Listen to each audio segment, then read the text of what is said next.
Paternidade solo. Isso existe num Brasil de tantas mães solo? Vamos conversar sobre os direitos e alguns aspectos envolvendo a paternidade responsável. Que tal? Muito bem-vindas, muito bem-vindos, muito bem-vindes. Uma boa noite, um bom dia, uma boa tarde, boa vida a todos. Eu sou o Erickson Moraes e estou aqui virtualmente ladeado por meus queridíssimos amigos Bel Becker, Marcos Magalhães. E hoje, como já adiantado por nossa queridíssima, competentíssima e amabilíssima Bel Becker, vamos tratar sobre paternidade responsável, sobre pai solo, os direitos do pai solo, inclusive direitos previdenciários do pai solo, e, por que não, a outra face dessa mesma moeda, que é o abandono paterno, o abandono material, o abandono afetivo, abandono efetivo, que muitos pais nessa sociedade machista, infelizmente, praticam. Então, vamos lá instalar os debates, meus queridos amigos. O que seria, então, como tratar, como falar de paternidade responsável numa sociedade em que, historicamente, o exercício da paternidade é feito de uma forma totalmente, para dizer o mínimo, irresponsável? Bom, primeiro que a sociedade brasileira é uma sociedade muito machista, é muito fundada no patriarcado, é preciso a gente dizer isso. E, assim, a gente deu uma checada em índices envolvendo pai solo no IBGE e a gente não achou nada significativo, a gente achou mãe solo. Então, isso já nos desaponta um pouco, porque a gente queria que a realidade fosse outra, que a gente tivesse índices, né? Que a gente tivesse grandes exemplos. Mas, assim, querendo ou não, no direito a gente tem um exemplo ou outro, um caso ou outro envolvendo paternidade solo, e aí é isso que merece relevância, porque, querendo ou não, né, onde há fumaça, há o direito, a gente precisa tratar, né, das questões envolvendo os direitos de um pai solo. Para minha bola, não concordo aí com o que vocês falaram. Nossa realidade é de mãe solo, a gente sabe disso, mas acho que pela passagem aí do Dia dos Pais, de alguma forma, tratar de direitos de qualquer ser humano é sempre importante, então não é passando pano aí para a realidade que a gente tem, eu querendo destacar, né, que há um destaque em relação a pais solos na nossa realidade, mas para esses que assumem a paternidade, né, nosso aplauso, enfim, nossa celebração, né, um desejo de excelente Dia dos Pais para esses que são os pais e mães ao mesmo tempo. Eu me acho um pouco, tá? Mas não fui eu que escolhi o tema, mas de verdade, acho bacana que a gente exorte e trate hoje em relação a isso até como um estímulo, né? Para que as pessoas assistindo pensem sobre a responsabilidade parental, né? E que isso não tenha acontecido no nosso país. Boa noite, gente. Boa noite. Um dos nossos exemplos, inclusive, é de uma paternidade que foi planejada fora do Brasil. Um servidor público brasileiro mora nos Estados Unidos, a serviço, e ele fez uma fertilização, mediante fertilização in vitro e mediante uma mãe de aluguel, uma mãe que carregava o filho, né? Ele gerou 2 crianças, sem mães, assumidas, né, formalmente. Então, ele seguiu com a paternidade dele, né? Ele fez de forma planejada e ele conseguiu a equiparação da licença paternidade à maternidade nesse caso, porque ele estava com 2 crianças. Ele gerou 2 crianças, né, diante do planejamento dele, de pai solo, e ele perdeu muitas noites como uma mãe solo. Essa questão previdenciária no Brasil, é só para fazer um destaquezinho, eu ainda acho que a gente tem que avançar muito, especialmente em equiparação. Por quê? Licença, no Brasil, ela tem que ser vista sob a perspectiva, sobre a ótica da criança. Ela não é uma licença mãe, licença pai, ela é uma licença para a criança, para o desenvolvimento da infância e da juventude, né? Para uma tutela integral, para que a criança possa se desenvolver bem, possa criar laços, né? Especialmente nos primeiros meses de vida ou nos primeiros meses de convívio, já que a gente também deve abordar aqui a adoção, né? Que isso é importante, a gente dizer que pais e mães adotantes têm os mesmos direitos. Sim, exato. E fazendo só uma observação, que eu acho que acaba sendo prévia, eu esqueci de fazer antes a tudo isso. E aí a gente retoma também para essa questão dos direitos dos pais solo, né? Ou foi você ou foi Marquinhos que falou a questão de assumir.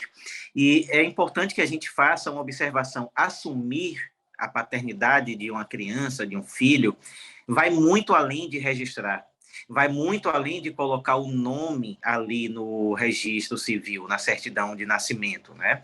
Ali é o reconhecimento formal da paternidade, mas o exercício da paternidade em si, o assumir, pressupõe muito, muito, muito mais coisas, muito mais atos.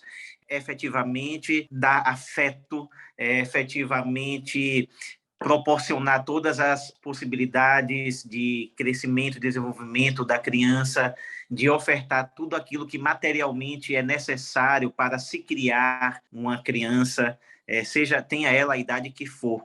Então, assumir a paternidade, quando a gente fala de paternidade responsável, extrapola e muito o simples ato de ir ao cartório e fazer o registro da criança, e extrapola muito mais ainda o simples fato de eu querer simplesmente me mostrar com a criança, ficar postando fotos no Instagram, meu filho, não sei o que lá, e do ponto de vista do cuidado, eu não estou presente e não chego junto com a mãe, ou se for o caso, se eu for um pai solo, deixo a cargo de terceiros o cuidado com meu filho.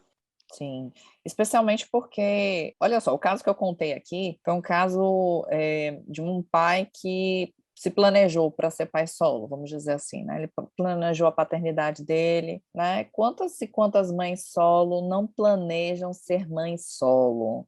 Eu acho que isso é importante a gente destacar, né? Eu lembrei de um outro caso que eu estudei, inclusive, precedente jurisprudencial, acho que é de 2018 a 2019, de um pai de filhas gêmeas, cuja mãe morreu durante o parto, e ele teve de criar, né? Então, ele foi um caso, assim, fatídico na vida dele, em que ele teve de assumir a paternidade solo. E, então, assim, são casos que a gente vai vendo muito raros, assim, né? De pais solo, em especial pai solo que foi por ocasião, né? Pelo destino, mas quantas e quantas mães solos não são assim, né? E aí eu só queria fazer, é muito importante que você traga esses dados, Bel, pelo seguinte, você citou dois casos de pai solo.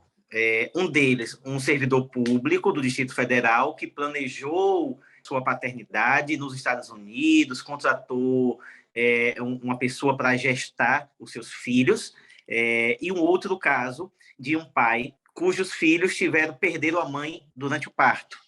Então, veja, até nisso há uma diferença muito grande quando se trata de pai solo e de mãe solo, como você já anteviu na sua fala, né? Geralmente o pai solo é pai solo porque se prepara, porque quer, ou porque acontece algum desatino, né? Porque a mãe morre durante o parto. Geralmente as mães solo são mães solo por abandono. Isso é muito grave. Eu ia dizer que esse tema do pai solo, de alguma forma, ele remete também à lembrança acerca de questões mais atuais na nossa sociedade. Porque, por exemplo, até um tempo atrás tinha um peso falar, né? Mãe solteira, até do ponto de vista bem preconceituoso. Hoje em dia, digamos assim, é tão comum a gente ver essa realidade por conta da omissão, principalmente dos homens, em relação ao exercício, né, da responsabilidade parental, que o aspecto valorativo que a gente atribui é outro. Na verdade, é da constatação de uma grande dificuldade, como o Bel já falou no começo do nosso podcast, fruto, inclusive, de uma realidade machista, misógina e sexista de nossa realidade, que enxerga na mulher a responsabilidade, né, pela criação dos filhos, situa o macho, né, numa posição de exercício de outras tarefas, como se essa coisa de papéis ela fosse pré-determinada. Mas, como eu disse, como tem mudado assim essas análises, o que eu acho interessante também é destacar em relação aos pais solo, a questão relacionada também a algumas circunstâncias de situações de pais transgêneros, né? A gente estava discutindo antes de começar, que de alguma forma leva também a essa realidade, seja por conta de uma decisão posterior, né, até a relação conjugal, ou no contexto, inclusive, de uma transição, como é que isso fica.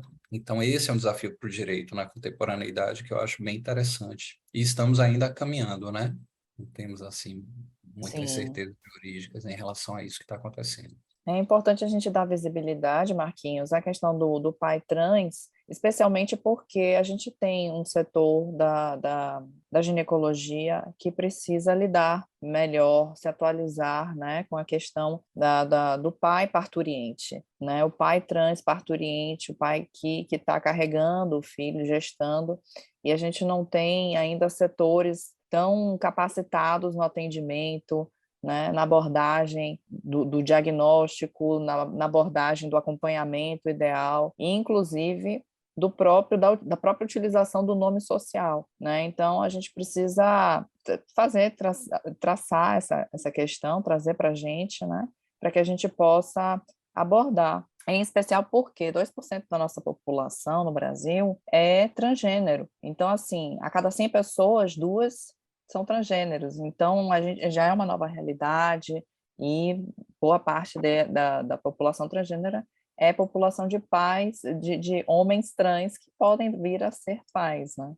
É uma pena que a gente não tenha esses dados, né, sobre a realidade de pais solo no nosso país. Mas não ter dados é um dado importante, então, de alguma forma, reflete uma ausência de estudos, de pesquisas na área e uma invisibilidade do tema, que eu acho que volto a dizer, é muito importante, seja do ponto de vista de confrontação com a dura e cruel realidade que a grande, esmagadora maioria de situações de exercício de paternidade solo são relacionadas às mães, mas também porque, de alguma forma, a gente não avança no reconhecimento de direitos em relação aos pais, que até estimulasse mais a possibilidade, no caso de rupturas aí de vínculos conjugais, que houvesse tanto abandono ou tanta negativa de paternidade por parte de pais, né? Negativa de responsabilidade parental por parte dos pais. A gente deve evitar se referir sempre como no masculino, né, as coisas, falar inclusive de poder familiar quando possível, para tentar destacar a questão de equidade de gênero aí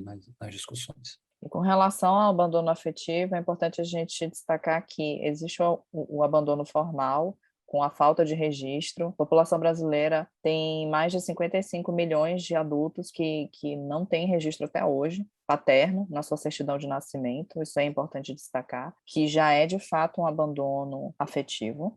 Mas o abandono afetivo paterno, ele pode se dar ao longo da paternidade. Então, a pessoa pode ter sido registrada pelo pai, mas ao longo do crescimento da pessoa, ela ter sido abandonada.